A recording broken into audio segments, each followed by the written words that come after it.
RSSനും CPM-നും തമ്മിൽ എന്തെങ്കിലും ബന്ധമുണ്ടായിട്ടുണ്ടെങ്കിൽ CPM-ന്റെ വോട്ട് കുറയണം. പക്ഷേ CPM-ന്റെ വോട്ട് CPI-യുടെ വോട്ട് 17,000 കൂടുകയും കോൺഗ്രസിന്റെ വോട്ട് UDF-ന്റെ വോട്ട് 87,000 കുറയുകയും ചെയ്യുമ്പോൾ നിങ്ങൾ അതിനെ CPM RSS ബന്ധമെന്ന് എങ്ങനെ വ്യാഖ്യാനിക്കുമെന്നതാണ് ചോദ്യം. നിങ്ങളുടെ റിപ്പോർട്ട് അസംബന്ധമാണെന്നാണ് ഈ പറഞ്ഞു വരുന്നത്.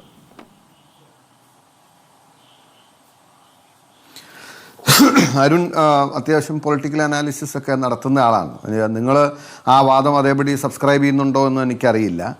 പക്ഷേ ഇത് ഈ പാർട്ടി ക്ലാസ്സിലെ വിശദീകരണം പോലെയാണ്. ഇപ്പോൾ CPM RSS ബാന്ധവം ഉണ്ട് എന്ന് ഒരു ശരാശരി കമ്മ്യൂണിസ്റ്റുകാർ പോലും പച്ചയായി മനസ്സിലാക്കുന്ന ഘട്ടത്തിലേക്ക് എത്തിയപ്പോൾ തൃശ്ശൂരിലെ തെരഞ്ഞെടുപ്പിൽ കോൺഗ്രസിൻ്റെ വോട്ടാണ് കുറഞ്ഞത്. അപ്പോൾ അതിൻ്റെ അർത്ഥം നമ്മൾ തമ്മിൽ RSSും CPM-ഉം തമ്മിൽ ധാരണയില്ല എന്ന് അണികളെ പറഞ്ഞ് ബോധ്യപ്പെടുത്തുമ്പോഴുള്ള ആർഗ്യുമെൻ്റാണ് ഇവിടെ പറഞ്ഞത്. എന്തുകൊണ്ടാണ് കോൺഗ്രസിൻ്റെ വോട്ട് പൂരം കലക്കലുമായി ബന്ധപ്പെട്ട് കുറഞ്ഞത് എന്ന് ആണല്ലോ ഞാൻ മറുപടി പറയേണ്ടത്. എനിക്ക് നേരിട്ടുള്ള ചോദ്യങ്ങൾ വളരെ ഇഷ്ടമാണ്, അതുകൊണ്ട് മറുപടി പറയാനും എനിക്ക് താല്പര്യമാണ്. പൂരം കലക്കിയത് വഴി ആരെയായിരിക്കും അത് ബാധിച്ചിട്ടുണ്ടാവുക? പൂരം കലക്കിയത് വൈകാരികമായി ബാധിച്ചിട്ടുള്ളത് സ്വാഭാവികമായിട്ടും വിശ്വാസി സമൂഹത്തെയാണ്. പ്രത്യേകിച്ച് തൃശ്ശൂരുമായി ബന്ധപ്പെട്ട് ഹൈന്ദവ വിശ്വാസികളായിട്ടുള്ള തീവ്ര വിശ്വാസികളായിട്ടുള്ള ആളുകൾക്കാണ് അതിൻ്റെ അകത്ത് വലിയൊരു ഡിസപ്പോയിൻമെൻറ്റോ ആങ്കറോ അല്ലെങ്കിൽ ഒരു നിരാശയോ അല്ലെങ്കിൽ അമർഷോ വിഷമോ പ്രയാസമോ ഒക്കെ ഉണ്ടാവുക. അവിടെ സുരേഷ് ഗോപിയെ രക്ഷകനെ പോലെ നിങ്ങൾ പറഞ്ഞ നാടകീയമായി അവതരിപ്പിക്കുകയും ആ ഒരു വൈകാരികമായ അന്തരീക്ഷത്തിൽ സ്വാഭാവികമായിട്ടും ആരുടെ വോട്ടാണ് ഷിഫ്റ്റ് ചെയ്യുക? അവിശ്വാസിയായ അമ്പലത്തെയും പൂജാരിയെയും ആക്ഷേപിക്കുന്ന കമ്മ്യൂണിസ്റ്റുകാരുടെ വോട്ട് പോവില്ല.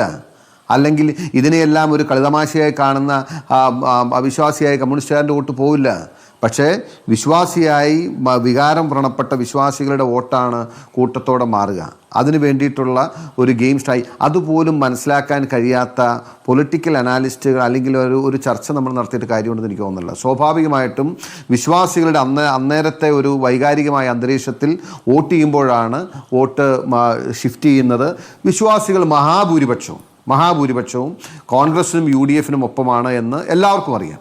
സ്വാഭാവികമായിട്ടും അതുകൊണ്ടാണ് പൂരം കലക്കൽ വഴി കോൺഗ്രസിൻ്റെ വോട്ടുകൾ നഷ്ടപ്പെടുത്താനും അത് BJPക്ക് ഗുണകരമാക്കാനും കഴിയുമെന്ന് കണ്ടെത്തിയാണ് ഈ എൻ്റയർ ഗൂഢാലോചനയുടെ ഒരു പ്രമിസിസ് എന്ന് പറയുന്നത്.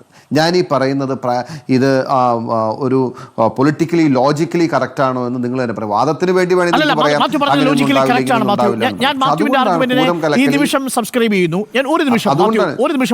അതിനോട് എങ്ങനെയാണ് ബൽദേവ് പ്രതികരിക്കുന്നതെന്ന് എനിക്കറിയണം. ബൽദേവ് നോക്കൂ, സ്ഥിരമായി പാർട്ടി ക്ലാസ്സുകളിലും പാർട്ടി ചർച്ചകളിലും ഒക്കെ അല്ലെങ്കിൽ പാർട്ടി പ്രതിനിധികൾ ചർച്ചകളിൽ ഉന്നയിക്കുന്ന ആരോപണമാണ് എന്തുകൊണ്ടാണ് CPM RSS ബന്ധമുണ്ടെങ്കിൽ കോൺഗ്രസിന് വോട്ട് കുറഞ്ഞത്? CPM-ന്റെ സംസ്ഥാന സെക്രട്ടറി, പോളിറ്റ് ബ്യൂറോ അംഗം ഇതേ കാര്യമാണ് ആവർത്തിച്ചുകൊണ്ടിരിക്കുന്നത്. ഇപ്പോൾ മാത്യു പറഞ്ഞതല്ലേ അതിൻ്റെ പൊളിറ്റിക്കൽ ലോജിക്? ഈ തെരഞ്ഞെടുപ്പിൽ വിശ്വാസികളായ ഒരു വിഭാഗം ആളുകൾ UDF-നോടൊപ്പം നിലപാടെടുത്തവർ, ആ UDF-നെ പിന്തുണയ്ക്കുമായിരുന്നവർ ഈ തെരഞ്ഞെടുപ്പിൽ നിന്ന് കൂട്ടത്തോടെ BJP-യിലേക്ക് പലായനം ചെയ്യാനുള്ളൊരു സാഹചര്യം നിങ്ങൾ ഉണ്ടാക്കി. അതല്ലായിരുന്നെങ്കിൽ നിലവിൽ TN പ്രതാപന് കിട്ടിയ അതേ വോട്ട് നിലനിർത്തില്ലെങ്കിൽ പോലും ആ വോട്ടുകൾ VS സുനിൽകുമാറിലേക്ക് സ്വിച്ച് ചെയ്യാൻ സാധ്യതയുള്ള വോട്ടുകളായിരുന്നു. ഇനി മുരളീധരനെ കിട്ടിയില്ലെങ്കിൽ പോലും അത് VS സുനിൽകുമാറിലേക്ക് പോകാൻ സാധ്യതയുള്ള വോട്ടുകളായിരുന്നു.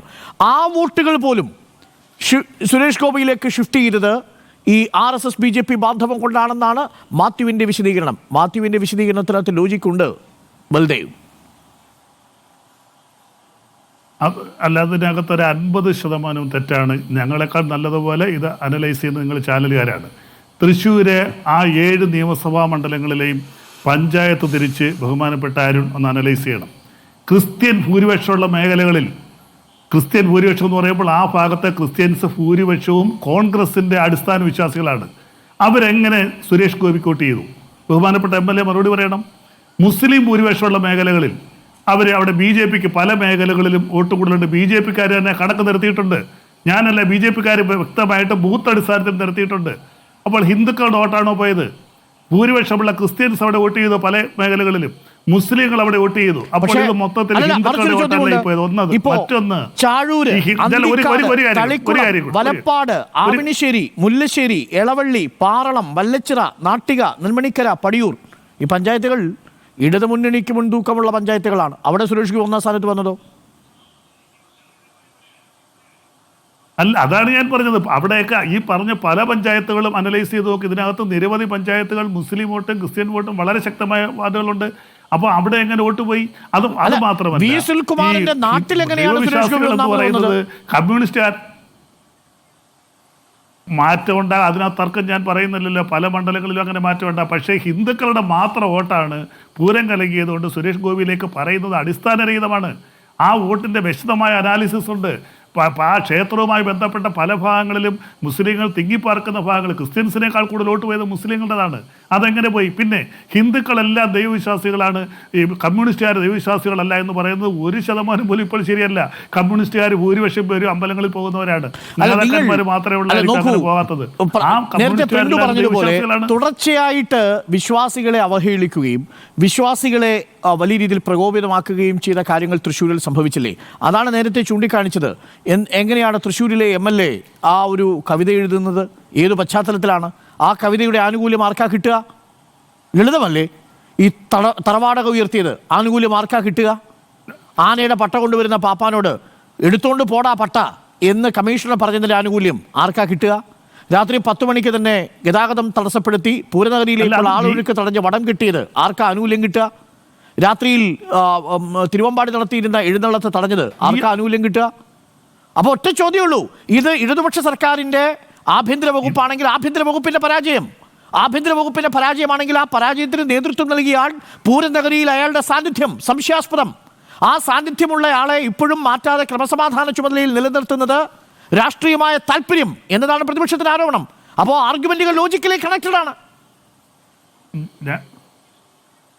ശരിയാണ്. ഞങ്ങളെല്ലാവരും പറഞ്ഞതാണ് അദ്ദേഹത്തിനെ ആ സ്ഥാനത്ത് നിന്ന് മാറ്റി നിർത്തണമെന്ന്. ഞാൻ പറഞ്ഞല്ലോ, CPM ഉൾപ്പെടെ ആവശ്യപ്പെട്ടിട്ടുണ്ട്. അതിന് മുഖ്യമന്ത്രി പറഞ്ഞ മറുപടിയും ഇന്നലെ അദ്ദേഹത്തിന്റെ പത്രപ്രസ്താവനയിൽ അദ്ദേഹം പറയുകയുണ്ടായി. CPI പോലൊരു പ്രസ്ഥാനം ഇതൊരു രാഷ്ട്രീയമായ തീരുമാനമെടുത്ത് മാറ്റേണ്ടതാണെന്ന് പറയുമ്പോൾ ഉദ്യോഗസ്ഥർ അന്വേഷിച്ച് റിപ്പോർട്ട് കണ്ടെത്തേണ്ട എന്ന സാങ്കേതികത്വത്തിൽ മുഖ്യമന്ത്രി പിടിച്ചു തൂങ്ങുകയാണ്. ഗതികേടല്ലേ? അല്ല, അതിനകത്ത് CPI കൂടെ ഒരു ഉത്തരവാദിത്വം ഉണ്ടല്ലോ. ഈ സംഭവ സ്ഥലത്ത് ഈ പറയുന്ന MLAയും CPIയുടെ മന്ത്രിയും ഉൾപ്പെടെയുള്ളവരവിടെ ഉണ്ടായിരുന്നു. ഒരു മന്ത്രിക്ക് ചില സാഹചര്യങ്ങളിൽ ഏത് വകുപ്പിലും ഗവൺമെൻറ് ഓർഡർ ഇടാനുള്ള അധികാരം മിനിസ്റ്റർമാർ അത് അറിഞ്ഞിരിക്കണം. ഓർഡർ ഫ്രം ദ മിനിസ്റ്റർ അവിടെ നിൽക്കുന്ന പോലീസ് ഉദ്യോഗസ്ഥന്മാർ അംഗീകരിച്ചിരിക്കണം. ബേബി ജോൺ കൊല്ലത്തിരുന്നപ്പോൾ അദ്ദേഹം ഓർഡർ ഇട്ടിട്ടുണ്ട്. It is an order from the minister. എനിക്ക് ഓർമ്മയുണ്ട്. It is an order from the minister, you have to obey this എന്ന് പറഞ്ഞ് ജില്ലാ കളക്ടർ പറഞ്ഞു. അദ്ദേഹം അന്ന് റവന്യൂ മിനിസ്റ്റർ ആയിരുന്നില്ല. അത് മിനിസ്റ്ററുടെ വിശേഷാലുള്ള ചില അധികാരമാണ്. ആ അധികാരം ഒരുപക്ഷെ കെ രാജൻ ഉപയോഗിച്ചിരുന്നുവെങ്കിൽ ഒരു പരിധി വരെ തടയാമായിരുന്നു. അദ്ദേഹം അത് ഉപയോഗിച്ചില്ല. അപ്പോൾ ഇതിനകത്ത് CPIയുടെ ഭാഗത്തും മിനിസ്റ്റർ ആ അധികാരം ഉപയോഗിക്കാതിരുന്നതിൽ മിനിസ്റ്ററുടെ ഭാഗത്ത് തെറ്റുണ്ട്. അദ്ദേഹത്തിന് നിക്ഷിപ്തമായിട്ടുള്ള അധികാരമാണ്, ഭരണഘടന അനുശാസിക്കുന്ന അധികാരമാണ്. ഏതൊരു പോലും DGP ഉൾപ്പെടെ ഉള്ളവർ MLAക്ക് വരെ താഴെയാണ് പ്രോട്ടോക്കോളിൽ. അപ്പോൾ എന്തുകൊണ്ട് അദ്ദേഹം അധികാരം ഉപയോഗിച്ചില്ല എന്നൊരു ചോദ്യം CPIക്കാർ സ്വയം ചോദിക്കേണ്ട ഒരു ചോദ്യം കൂടിയാണ്. അവിടെ തെറ്റ് നടന്നിട്ടുണ്ട്, ആഭ്യന്തര വകുപ്പിനകത്ത് പരാജയം പറ്റിയിട്ടുണ്ട്. പക്ഷേ ഇതിൻ്റെ എല്ലാം കാരണം ചില പോലീസ് ഉദ്യോഗസ്ഥരാണ്. അവരുടെ മാത്രം തലയിൽ കെട്ടി വെക്കുന്നില്ല, അവരെ നിയന്ത്രിക്കേണ്ട മേൽഘടകവും ഉണ്ടായിരുന്നു. അപ്പോൾ സംയോജിതമായ ഒരു ആക്ഷൻ അവിടെ ഉണ്ടായില്ല. എടുക്കേണ്ടയാൾ അവിടുത്തെ MLAയും അവിടെ പ്രതിദാനം ചെയ്യുന്ന മന്ത്രിയുമൊക്കെ അതിന് ഉത്തരവാദികളാണ്.